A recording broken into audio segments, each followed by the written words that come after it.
فاستشہدوا شہیدین من رجالکم، اور گواہ بنا لو اپنے مردوں میں سے دو کو۔ رجال سے مراد مرد، یہ تو بالکل واضح ہے، اس لیے کہ اس کے بعد آگے آ رہا ہے فَإِن لَّمْ يَكُن رَجُلَيْنِ فَرَجُلٌ وَامْرَأَتَانِ مِمَّا تَرْضَوْنَ مِنَ الشُّهَدَاءِ، کہ اگر دو مرد دستیاب نہ ہو تو پھر ایک مرد اور دو عورتیں، ان میں سے کہ جو تمہیں پسند ہو، جن کے اوپر اعتماد ہو، جن کے خوف خدا پر، تقوی پر، دیانت پر، عدل پر، انصاف پر تمہیں اعتماد ہو۔ تو یہاں شہیدین من رجالکم، یہاں ایک بحث ہے کہ آیا غلام کی جو ہے گواہی اس میں قابل قبول ہے یا نہیں۔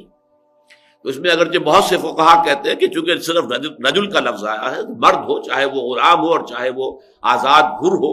لیکن یہ کہ امام ابو حنیفہ اور امام شافعی یہ دونوں اس پر متفق ہیں کہ نہیں، جو غلام ہے اس کی گواہی نہیں ہوگی۔ اس کی وجہ یہ ہے کہ اس کی حاضری جو ہے وہ موقوف ہے اس کے آقا کی اجازت پر۔ آگے چل کر آئے گا ولا یاب شاہد، جب وہ بلایا جائے تو شہداء جو ہے ولا یاب الشہداء اذا ما دعوا، جب انہیں گواہی کے لیے بلایا جائے تو وہ انکار نہ کریں، انہیں حاضر ہونا ہوگا۔ لیکن ظاہر بات ہے کہ غلام جو ہے وہ اپنی مرضی کا مالک نہیں ہوتا، وہ تو اگر اس کا آقا اجازت دے گا تو جائے گا، ورنہ نہیں جا سکتا۔ لہذا یہ تکلیف جو ہے شرعی، یہ جو ذمہ داری ہے، رسپانسبلٹی، تکلیف کے بعد رسپانسبلٹی، اس رسپانسبلٹی سے غلاموں کو آزاد کر دیا گیا۔ یہ جو ہوں گے گواہ دو مرد ہوں گے آزاد۔ فَإِن لَّمْ يَكُونَا رَجُلَيْنِ فَرَجُلٌ وَامْرَأَتَانِ مِمَّن تَرْضَوْنَ مِنَ الشُّهَدَاءِ، تو پھر اگر نہ ہو دو مرد تو ایک مرد اور دو عورتیں جو بھی تمہارے پسندیدہ ہو، جن پر تم اعتماد کر سکتے ہو، جن پر تمہیں وثوق حاصل ہو۔ یہ ہے ذرا وہ باریک مسئلہ جس پر آج کل بڑا شور دنیا میں ہوتا ہے، اور ہماری جو ویمن لب اور جو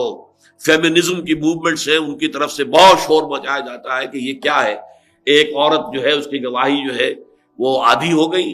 دو عورتوں کی گواہی مل کر ایک مرد کی گواہی کی قائم مقام بنتی ہے۔ تو اگرچہ یہ بات اپنی جگہ پر صحیح ہے کہ خدا پنج انگشت یکساں نہ کر، نہ ہر زن زنست ہو، نہ ہر مرد مرد، نہ تو ہر مرد ہی مرد ہوتا ہے، ایسے بھی ہوتے ہیں کہ جو مرد تو ہیں لیکن زنانہ صفات کے حامل ہیں، اور ایسی عورتیں بھی ہوتی ہیں، ہر عورت عورت نہیں ہوتی کہ ہے تو عورت لیکن یہ کہ وہ بہت سے مردوں کو کے اوپر جو ہے وہ بھاری ہو جائے،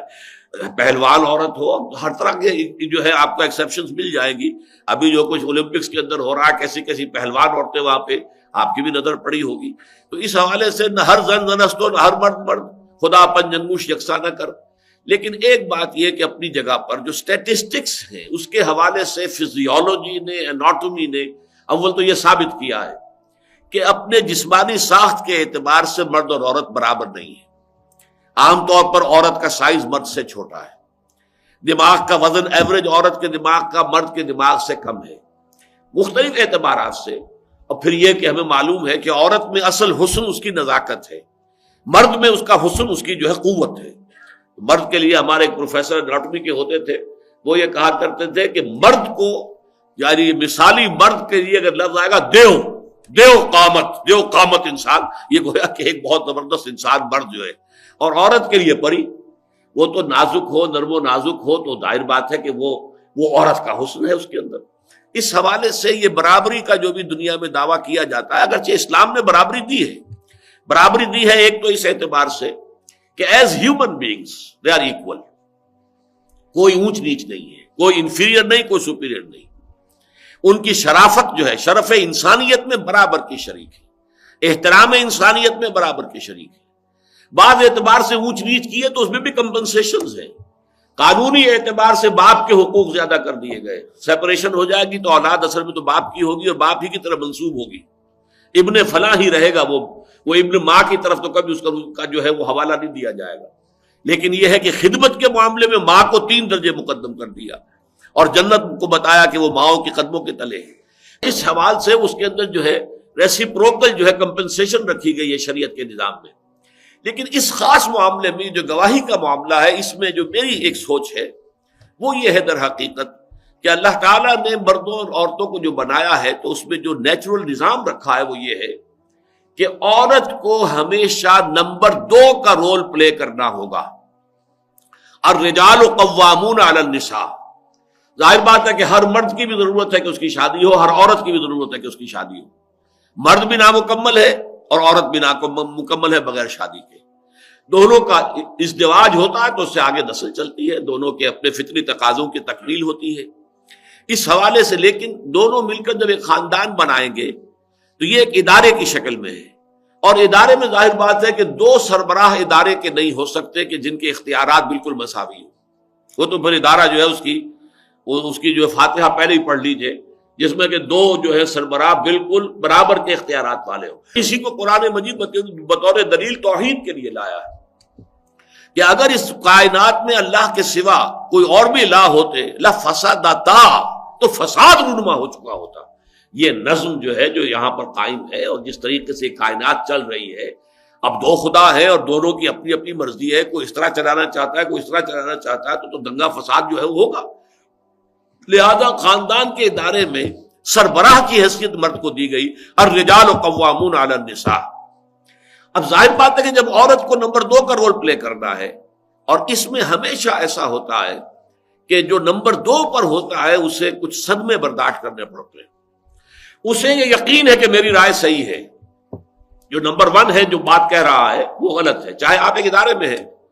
عورت اور مرد کو چھوڑ دیجئے، آپ وائس پریزیڈنٹ ہیں اور ایک پریزیڈنٹ ہے،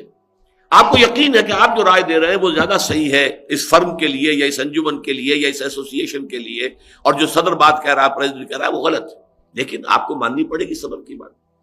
تو گویا کہ ایک طرح کا صدمہ لینا پڑتا ہے۔ شاک ایبزاربرز ہونے چاہیے، جیسے گاڑی میں شاک ایبزاربرز نہ ہو تو پھر جس طریقے کی جمپ وہ لے گی ہو سکتا ہے کہ آپ کی گردنیں ٹوٹ جائیں۔ شاک ایبزاربر کیوں رکھے جاتے ہیں؟ تاکہ وہ شوق کو اپنے اندر جذب کر لے اور وہ سواریوں کو اتنا محسوس نہ ہو۔ تو یہ جو نمبر 2 کو، یہ ٹھیک ہے کہ اگر عورت قائل کر لے اپنے شوہر کو، بیوی جس طریقے سے بھی ہو، اپیل سے، دلیل سے، اور جو بھی اس کو اللہ تعالیٰ نے دے رکھے ذرائع ان سے وہ اپنے شوہر سے اپنی بات منوا لے، فبیا۔ لیکن فرض کیجئے شوہر اڑ گیا، نہیں یہ بات تو یوں ہوگی، تو اب ظاہر بات ہے فرض کے، اور وہ کوئی حرام شے نہیں ہے، مباحات کے درمیان فیصلہ ہو رہا ہے۔ عورت بھی جو کچھ کہہ رہی ہے وہ مباح ہے، حلال ہے، جائز ہے، مرد جو کہہ رہا ہے وہ بھی مباح ہے، جائز ہے، بچی کے رشتے کا معاملہ ہے، ماں کہیں چاہتی ہے باپ کہیں چاہتا ہے، دونوں جگہ جو ہے فرض کیجئے کہ برابر معاملات ہیں، تو اب کس کی بات چلے گی؟ ظاہر بات ہے کہ باپ کی بات چلے گی۔ اس حوالے سے عورتوں کو جو صدمہ پہنچتا ہے، شوق، اللہ تعالیٰ نے اس کے لیے والو رکھا ہے، نسیان۔ نسیان مردوں میں بھی ہے عورتوں میں بھی ہے۔ یاد ماضی عذاب ہے یا رب، چھین لے مجھ سے حافظہ میرا۔ اگر یہ نسیان کا سیفٹی والو نہ ہو تو زندگی اجیرن ہو جائے، ناممکن ہو جائے۔ کل فرض کیجئے آپ کے نہایت عزیز جو ہے، بلکہ فرض کیجئے آپ کا چہیتا اکلوتا بیٹا کل فوت ہوا ہے، اب اس کا صدمہ ہے، کیا یہ صدمہ 1 سال تک رہے گا؟ اگر رہے اسی شدت کے ساتھ تو آپ زندہ کیسے رہیں گے؟ اس کے لیے ضروری ہے کہ یہ آپ بھولیں اس کو، یہ صدمہ جو ہے تبھی اس کے اثرات آپ پر کم ہوں گے۔ نسیان اس اعتبار سے انسان کی ایک ضرورت ہے، یہ سیفٹی والو ہے کہ اس کے ذریعے سے جو صدمات ہیں ان کا جو بھی ایک اثر ہوتا ہے فوری طور پر وہ کم ہوتے ہوتے پھر آدمی بھول جاتا ہے، ٹھیک ہے آیا گیا معاملہ ہو گیا، جو ہونا تھا سو ہو گیا، لیکن فوری صدمہ جو ہوتا ہے اگر وہ برقرار رہے تو یہاں پہ کوئی شخص زندہ نہ رہ سکے۔ تو چونکہ ویسے تو مردوں کو بھی صدمے ہوتے ہیں، عورتوں کو بھی ہوتے ہیں، لیکن یہ کہ یہ معاملہ چونکہ عورت کا مسلسل رول نمبر 2 کا ہے، لہذا اس کو تو مسلسل یہ شوقس جو ہیں وہ برداشت کرنے ہوں گے، لہذا اللہ تعالیٰ نے اس کے اندر یہ سیفٹی والو زیادہ رکھ دیا ہے۔ ایک توجیہ کی ہے ڈاکٹر عبدالسمیع صاحب نے بھی، ویسے وہ بھی اچھی توجیہ ہے، انہوں نے اضافہ کیا ہے میرے اس فکر پر، اور وہ یہ ہے کہ عورت کے اندر اللہ تعالیٰ نے جذبات کا پہلو زیادہ غالب رکھا ہے۔ اب ظاہر باتیں سے بچوں کو پالنا ہے، پرورش کرنا ہے، یہ جذبات ایموشنز جو ہیں عورت میں زیادہ ہوتے ہیں، مرد کے اندر انٹلیکٹ زیادہ ہوتا ہے آن دی ایوریج۔ یہاں بھی بات وہی کہنی پڑے گی کہ نہ ہر زن زنستو نہ ہر مرد مرد، لیکن یہ کہ آن دی ایوریج یہ کہ عورت کے اندر ایموشنز کا، جذبات کا پہلو غالب ہے، اور مرد کے اندر انٹلیکٹ کا، فیصلے کا، ٹھنڈے دماغ، دل و دماغ سے سوچ کر فیصلہ کرنے کا غالب۔ اس حوالے سے بھی عورت کے اندر پھر نسیان کا پہلو زیادہ ہو جاتا ہے۔ لہذا یہاں پر ایک مرد اور 2 عورتیں یا 2 مرد، اور یہ بھی نوٹ کر لیجئے کہ 4 عورتوں کی گواہی کافی نہیں ہوگی، ایک مرد کا ہونا لازم ہے۔ ایک مرد، البتہ ایک مرد کے قائم مقام 2 عورتوں کی گواہی ہو جائے گی، اور اس کے بعد اس کی حکمت بیان کر دی، ان تضل احداہما فتذکر احداہما الاخری، کہ اگر بھول جائے، بھٹک جائے، اسے پوری طرح یاد نہ رہے کیا بات طے ہوئی تھی، کیا بات تھی، تو یہ کہ دوسری اس کو یاد کرا دے۔ اس حوالے سے یہ کہ دونوں مل جل کر ایک دوسرے کی کمی اور تلافی کرتے ہوئے وہ شہادت کا حق ادا ہو سکے جیسا کہ اس کا حق ہے۔